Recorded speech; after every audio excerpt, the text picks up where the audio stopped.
I'm Eposi. My whole name means choose your own path. And as a lover of exploring different countries, I pick seeing as much of the world as I can. This is Janu, or Come Here with Eposi.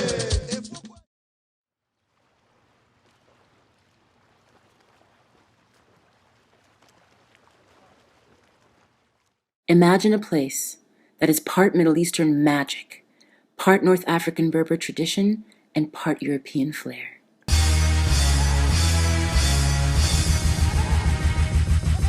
Imagine that place, and it wouldn't even come close to the reality of Morocco.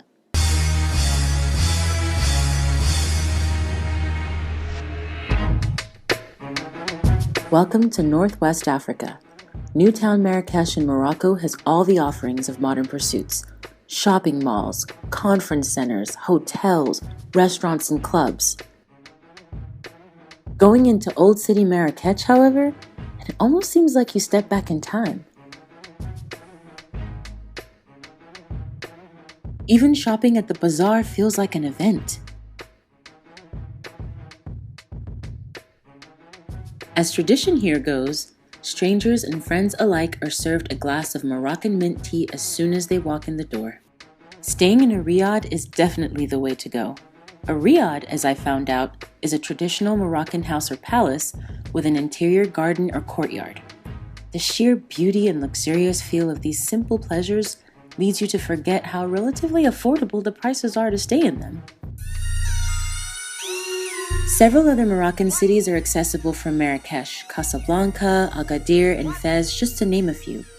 But given the amount of time I had in the country, I chose Essaouira and Ouarzazate for their landscape and proximity. The argan tree is an oil tree only found in Morocco, especially in the south of Morocco, in between Essaouira and Agadir. Argan oil is one of the most highly sought-after cosmetic oils in the world. Argan trees bear fruit only in the summer, and that's between June through August. And once they're picked, they become crushed and then processed, and then they pull out the oil that is sought after all over the world for, great hair, skin, and nails. The way to Essaouira from Marrakech was made very interesting by our first stop, Unara. The road is lined with argan trees, and as if that isn't cool enough, the trees have a very interesting sight: live goats standing on the branches. I'm in Unara. It is the only place in the world that has argan trees and goats that climb the argan trees and eat the seeds, like this little girl over here who keeps trying to eat my dress. She's so sweet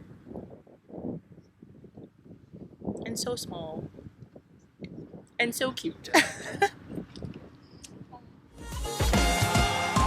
Finally getting into Essaouira, I was struck by the vibrant colors and traditionally Moroccan narrow alleyways. I met up with a Berber guide from Essaouira who showed me the ins and outs of the city.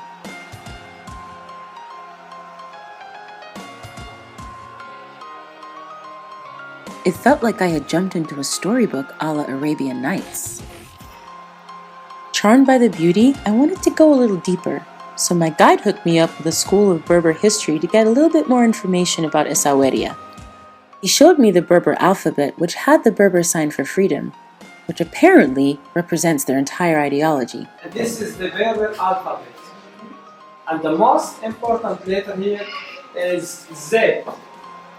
Why it is important? Why this symbol, this alphabet is for them as a symbol? Because it represents the word freedom. Imagine it's a word because they are always to be like to be free. He then showed me other symbols from other faiths present in Morocco.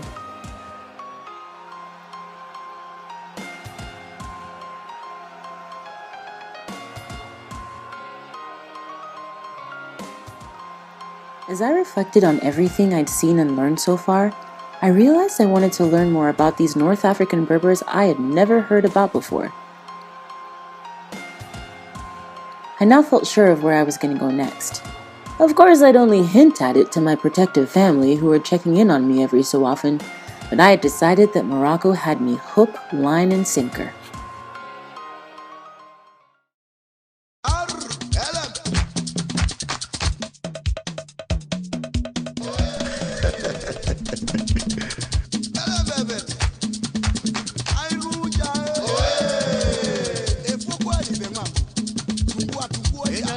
manga